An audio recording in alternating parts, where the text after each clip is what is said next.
God that provide, artinya adalah Allah yang menyediakan. Allah kita adalah Allah yang menyediakan. Amin.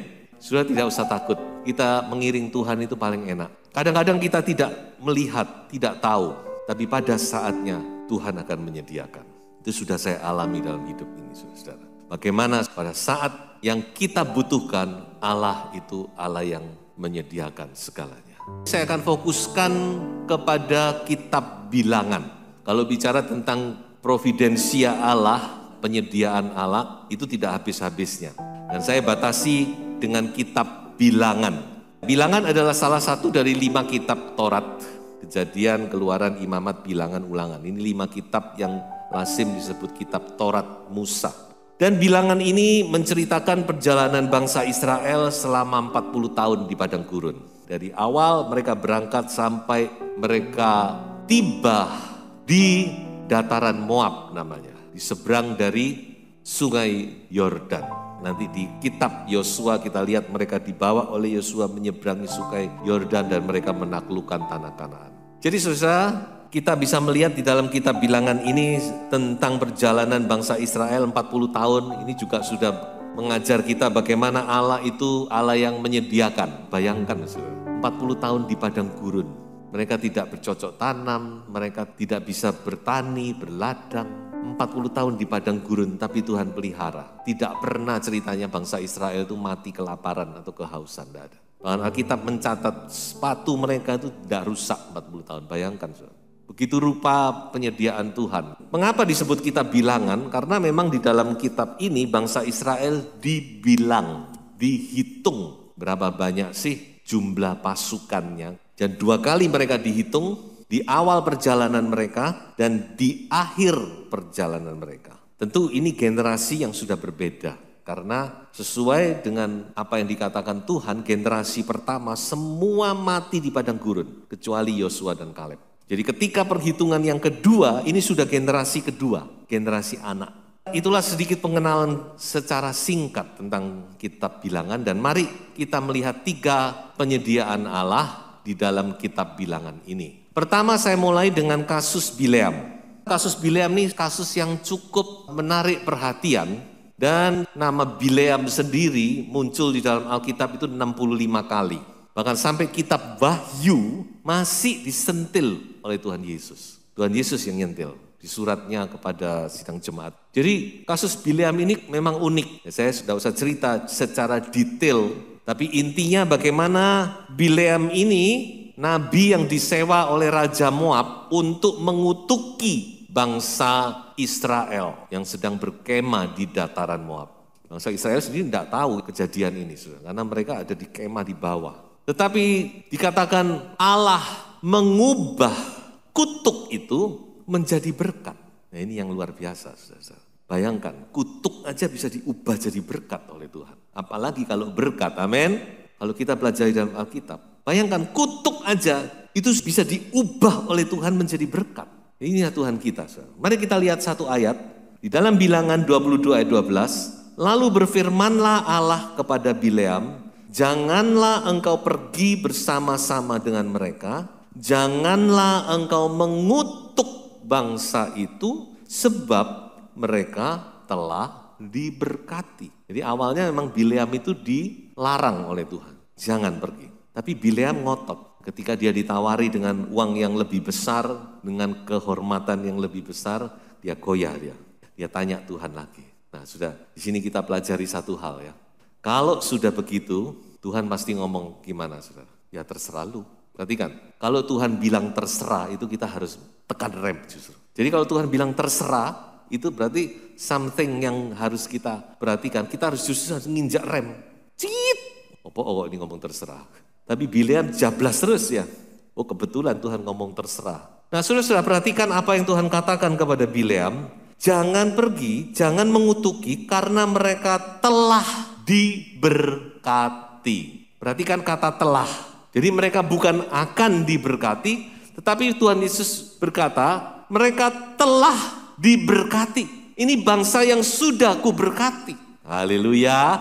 Kita juga bangsa yang sudah diberkati. Amin. Haleluya. Kita anak-anak Tuhan, kita hidup di bawah berkat Abraham, kita sudah diberkati. Amin. Jadi saudara percayalah, kita ini sudah diberkati oleh Tuhan. Bukan akan diberkati. Bayangkan bangsa Israel yang kita tahu mereka dikatakan tegar tengkuk, ya seringkali bikin masalah. Itu pun Tuhan berkata, mereka sudah kuberkati. Jangan main-main dengan anak-anakku ini. Haleluya. Nah inilah saudara-saudara, yang saya katakan Allah menyediakan berkat. Kita ini adalah orang-orang yang sudah diberkati oleh Tuhan. Saudara tidak usah takut menghadapi masalah persoalan karena kita di bawah berkat. Yang penting kita ikuti pimpinan Roh Kudus. Saudara berjalan dalam pimpinan Roh Kudus, pasti saudara akan melangkah dari berkat kepada berkat. Haleluya. Nah sekarang yang menjadi perenungan saya adalah mengapa Allah begitu memberkati mereka. Bukan cuma Allah, Bileam juga ketika melihat mereka, Bileam sampai ngomong gini, aku pengen deh mati kayak mereka. Nah ada satu hal yang menarik yang sudah beberapa kali saya sentil dalam khotbah, yang membuat Allah jatuh hati, saya katakan, melihat bangsa ini ketika mereka berkemah, yaitu salah satunya adalah mereka berkemah itu dengan formasi salib. Mengapa formasi salib itu bisa terjadi? Ya, itu berkaitan dengan jumlah bangsa, jumlah suku. Jadi Tuhan sudah menentukan 3 suku di sebelah timur siapa, di sebelah barat siapa, di sebelah utara siapa, sebelah selatan itu sudah diatur sama Tuhan. Dan ternyata ketika jumlahnya kita perhatikan lagi, maka yang terjadi adalah formasi salib. Jadi inilah yang Allah perhatikan. Dari tempat yang maha tinggi dia melihat bangsanya berkemah dalam formasi salib. Sehingga dia teringat kepada Yesus Kristus, anaknya yang satu saat akan disalib untuk menebus dosa umat manusia. Jadi inilah yang membuat Allah jatuh hati, saudara. Karena ada formasi salib yang dilihat dari angkasa. Tetapi kita mau melihat lebih jauh. Formasi salib ini bisa terjadi karena apa? Karena mereka taat. Betul? Coba saudara renungkan ya. Kalau mereka sudah diatur ya. Kamu si A di sini, si B di sini, si C di sini, si D di sini. Terus mereka nggak mau taat. Nggak enak di situ. Apa yang terjadi? Sir? Pasti kacau balau kan? Mereka bisa kajak kemah di mana, terserah mereka yang mereka suka. Tapi mereka taat. Dan ini 40 tahun. Ya, perhatikan bahwa kisah Bileam ini terjadi di akhir perjalanan bangsa Israel. Berarti sudah 40 tahun mereka mengembara dan setiap kali mereka berhenti, maka mereka mengambil formasi ini. Selama 40 tahun mereka taat. Bukan cuma taat, saya katakan juga mereka rukun. Perhatikan, rukun bersama. Coba saudara kalau enggak rukun, apa yang terjadi? Perang suku. Sukuku ini lebih hebat, sukumu kurang hebat. Mereka akan terjadi perang suku. Satu dengan yang lain mereka tidak mau tinggal bersama. Jangan, aku nggak mau tinggal sama suku ini. Aku mau sama yang itu. Sudah perhatikan kerukunan itu. Jadi mereka ini diajar oleh Tuhan memang. Supaya mereka hidup bersama dengan rukun di dalam ketaatan mereka. Gak gampang kerukunan saudara.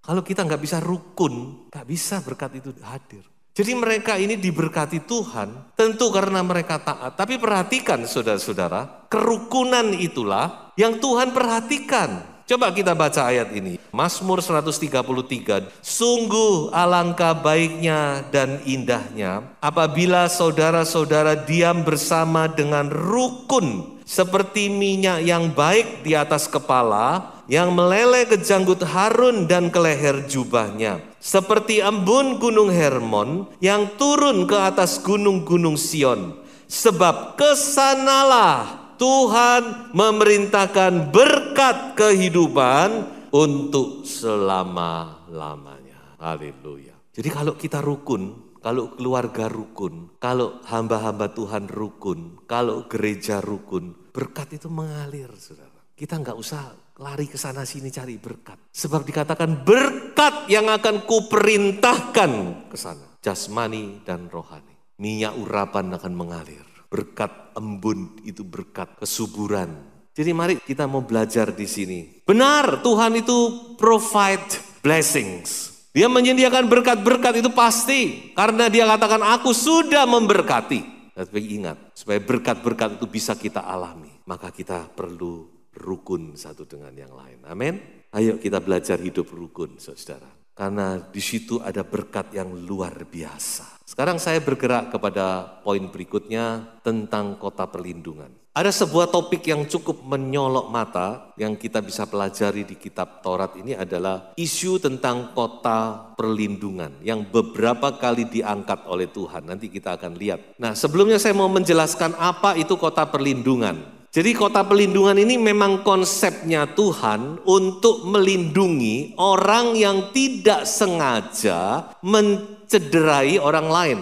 Atau lebih tepatnya mencelakai orang lain sampai meninggal. Pembunuhan yang tidak disengaja. Contohnya kalau versi kita ini misalnya tabrakan, mati orang.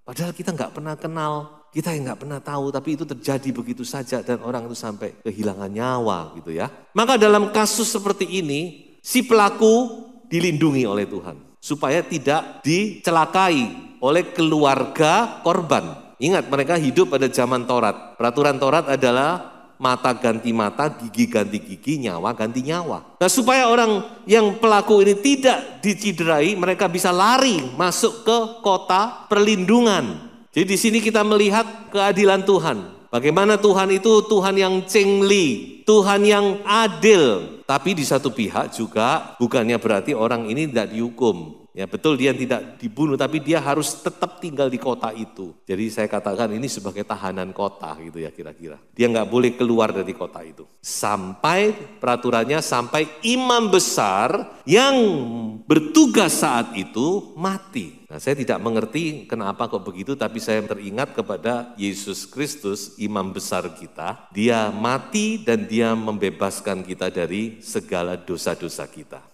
Jadi kita melihat di sini bagaimana konsep ini diperkenalkan oleh Tuhan step by step. Jadi pertama di dalam Keluaran 21 ayat 13 disentil oleh Tuhan. Ini konsep awal, Tuhan cuma ngomong nanti aku beritahu bagaimana kalau terjadi kasus seperti ini. Kemana dia harus cari pelindungan. Nah sampai di bilangan 35 kita melihat bahwa konsep itu dibicarakan secara detail, dijelaskan oleh Tuhan dengan detail kepada Musa. Apa yang dimaksud oleh Tuhan dengan kota perlindungan itu. Dan Tuhan jelas berkata, 6 kota harus dijadikan kota perlindungan. 3 di sebelah timur sungai Yordan, 3 di sebelah barat sungai Yordan. Dan bagi jaraknya supaya gampang dicapai, utara, tengah, selatan. Utara, tengah, selatan. Supaya kalau terlalu jauh bisa terjadi pembalasan dendam ini, bukan?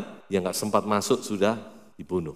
Makanya Tuhan bilang, bagi yang pas. Nah, di dalam kitab Ulangan, coba sudah perhatikan ya, firman Tuhan itu tidak pernah salah. Dan dia terus bergerak, step demi step itu jelas sekali. Di dalam kitab Ulangan, pasal 4, ada 3 kota yang ditetapkan, yang ada di sebelah timur sungai Yordan. Karena waktu itu daerah sebelah timur sungai Yordan sudah direbut. Sehingga Allah berkata, 3 kota ini jadikan kota perlindungan. Tapi masih kurang 3 bukan? Ulangan 19, Musa berpesan untuk terakhir kalinya kepada Yosua khususnya, nanti kalau kamu sudah masuk ke Kanaan dan sudah menduduki tanah Kanaan, kamu pilih 3 lagi sebagai kota perlindungan. Dan itu terjadi di zaman Yosua pasal 20. Dikatakan 3 kota yang di sebelah barat sungai Yordan pun akhirnya ditentukan setelah mereka sudah menduduki seluruh tanah Kanaan. Jadi saudara perhatikan ya, step by step God's revelation, pernyataan Allah, wahyu Allah itu bertambah. Tuhan tidak langsung begitu ngomong nanti ya ini, nanti kotanya namanya ini, tidak. Step by step. Jika mereka melangkah, step kedua diberitahu, step ketiga. Saya ingat waktu Tuhan Yesus memberitahu tentang penderitaannya. Tuhan Yesus tidak memberitahu kepada murid-murid penderitaannya sampai Matius pasal 16. Ketika Tuhan Yesus bertanya kepada murid-murid, menurut orang siapakah aku? Dan Petrus oleh ilham wahyu dari Bapa, dia berkata, engkau adalah Mesias, anak Allah yang hidup. Dan sejak saat itu dikatakan Yesus mulai ngomong tentang penderitaannya. 4 kali dia bicara. Mengapa kok belum? Sebelum itu kok belum ngomong? Kok tidak ngomong? Tuhan Yesus tidak mau. Karena pengenalan mereka kepada Tuhan masih terbatas. Kalau Tuhan ngomong waktu itu pasti mereka nggak tahan, mereka akan ketakutan dan mereka akan lari. Tuhan ngomong pertama kali aja mereka ketakutan. Tuhan itu baik, saudara. God's revelation itu step by step. Tuhan tahu sampai di mana kita dan Tuhan bimbing kita di situ. Nanti kita lebih dewasa lagi, God's revelation lebih dibukakan. Lebih dewasa lagi, lebih dibukakan. Makanya kalau saudara membaca Alkitab, setiap kali membaca Alkitab itu saudara akan mendapatkan revelation yang berbeda. Mungkin pertama kali saudara cuma sampai di Keluaran 21. Saudara cuma mengerti, oh nanti ketika sudah membaca kedua kali, ada revelation yang baru. Bilangan 35 mulai dibuka. Ketika sudah membaca ketiga kali, mulai Ulangan pasal 4 dibukakan oleh Tuhan. Jadi kalau kita mau lebih dalam, saudara, Tuhan juga akan membawa kita lebih dalam. Kalau kita nggak mau, ya sudah sampai di situ. Kalau kita cuma melangkah di step pertama, ya sampai di Keluaran 21. Tuhan cuma ngomong, ya nanti kalau ada orang yang begini, nanti aku tunjukkan tempat. Di mana? Untuk apa? Apa gunanya? Tidak tahu sudah. Jadi ini memberitahu pada kita bagaimana cara Tuhan bekerja dalam hidup kita. Step by step. Nah, saudara-saudaraku, pada intinya satu hal yang ingin saya simpulkan dari konsep kota pelindungan ini, yaitu bahwa Tuhan adalah Tuhan yang menyediakan proteksi. God provide protection. Haleluya.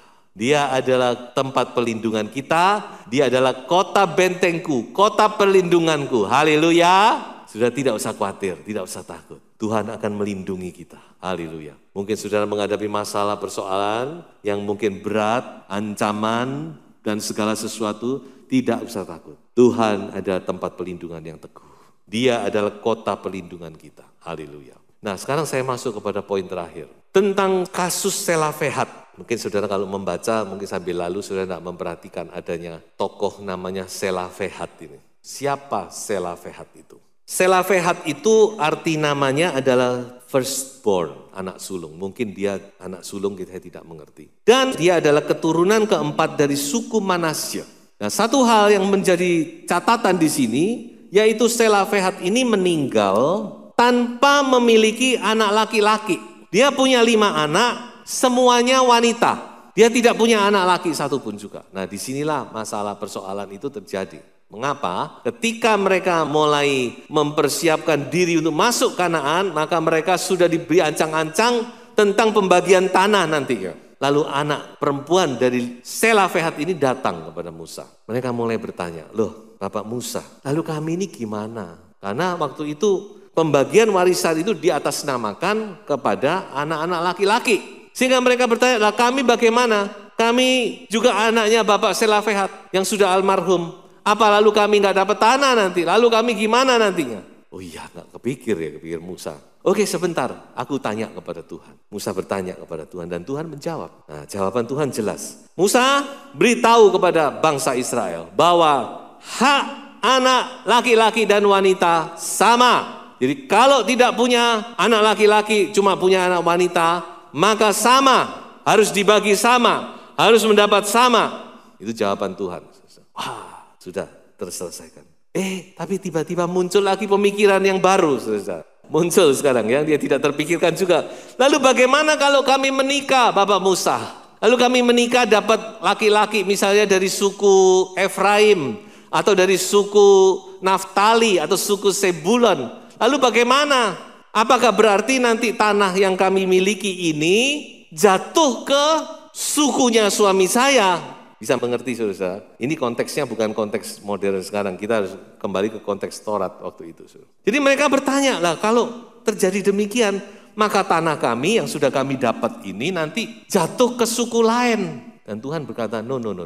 Tanah ini tidak boleh pindah-pindah suku. Tanah suku ini sama suku ini tetap di situ. Itu peraturannya Taurat. Nggak boleh lalu dikurangi, dikasihkan suku ini, dikurangi, dikasihkan suku ini, tidak boleh. Tuhan bilang, tidak boleh digeser itu batas tanah. Maka jawaban Tuhan jelas. Kalau begitu, Anda berlima harus cari suami dari suku yang sama. Suku yang sama berarti suku Manasye. Ya sudah titik. Wah, cari suami aja susah kok. ini mau cari suami dari suku yang sama gimana sih Tuhan ini? Tapi ingat, kalau Tuhan memberi peraturan, Tuhan akan provide. Amin. Tuhan sudah memberi peraturan, jangan berpasangan dengan orang yang tidak seiman. Banyak orang berpikir, aduh gimana nanti anakku ini, anak gadisku ini, ya sementara lihat orang beriman yang pria kok angel, kok sedikit, maka mulai kompromi lah. Jangan, saudara.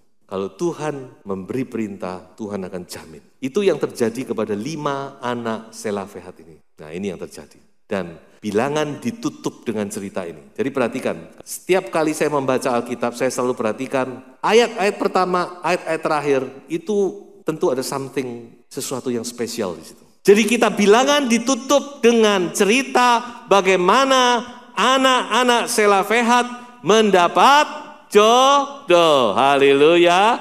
Jangan susah, jangan bingung saudara-saudara. Tuhan juga menyediakan jodoh. Amin. Amin. Anak-anak muda, tenang aja, gak usah bingung. Adam tidur ada dapat Hawa. Haleluya. Maksudnya beristirahat dalam Tuhan. Ya senang sekali saudara. Saya membaca kitab Bilangan ini saya merasa, aduh kok ditutup dengan masalah jodoh. Tapi senang, menyenangkan bukan? Melihat kelima anak ini bisa mendapat jodoh yang dari Tuhan. Dan Tuhan berkata, sesuku, mereka dapat sesuku. Haleluya, haleluya. Sebelum saya akhiri khotbah ini, ada satu hal yang ingin saya sampaikan melalui cerita ini saudara. Bahwa suami dalam Alkitab itu identik dengan rest, perlindungan. Seperti yang dikatakan Naomi kepada Rut, aku akan carikan perlindungan bagimu. Maksudnya aku akan carikan suami bagimu Rut. Tenang Rut, rest. Suami itu adalah perlindungan bagi istri. Sebagaimana kita mendapatkan perlindungan dari Tuhan Yesus mempelai pria kita. Jadi saudara, Tuhan Yesus juga pernah berkata demikian. Saya akhiri dengan cerita ini. Tuhan Yesus menawarkan sebuah perlindungan bagi kita. God provide rest. Allah menyediakan perlindungan. Amin. Allah menyediakan peristirahatan. Allah menyediakan ketenangan. Saudara, ada yang tidak mendapatkan rest. Saudara, hidupmu kacau balau, pindah-pindah. Saudara pergi dari satu tempat ke satu tempat. Saudara bingung. Saudara anxiety, tidak tenang, tidak bisa tidur, stres, tension. Saya mau beritahu, God provide rest. Amin. Allah memberikan perlindungan, Allah memberikan sabat bagimu, Allah memberikan ketenangan bagimu, Allah memberikan rest. Dan Yesus mengundang, mari kepadaku, engkau yang berletih lesu, datang kepadaku, aku memberikan kelegaan bagimu. Haleluya. Saudara, ketiga cerita dari Bilangan ini, satu hal yang kita dapatkan, jangan takut. Allah kita adalah Allah yang menyediakan segala yang kita butuhkan. Haleluya. Haleluya.